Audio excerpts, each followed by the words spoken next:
Samantala, Tagum City magsisilbing host naman ng BSP National Council. Ang ulat mula naman sa aming kasama si Pengalinyo ng Radyo ng Bayan Davao.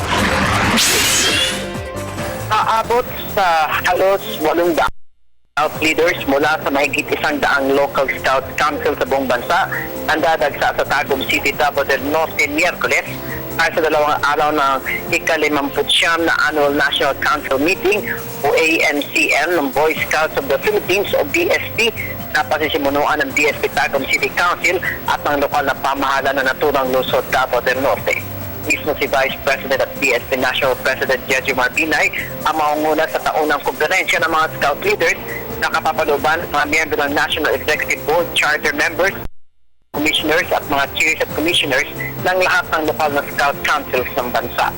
Inaasahang maglalahat ng report si Binay ng mga accomplishments ng BSP na nakaraang taon habang ang National Treasurer ang magbibigay din ng report may kinalaman ng pinansyal ng organisasyon. Base sa isang memorandum ng Department of Education at DepEd na pinirmahan ni DepEd Secretary Armin Luistro, 4 na regular members ng National Executive Board ng governing body ng BSP ay pipiliin na naturang pagpupulong. Samantalang tiniyak naman ni Tagum City Mayor Alan Urion isang conference ng BSP sa kanyang syudad na lahat ng sistema ay nakalatag na para sa nasabing malaking aktibidad bukas Miyerkules hanggang Huwebes. Para sa Telebisyon ng Bayan, Teng Alinyo, Radyo ng Bayan, Davao.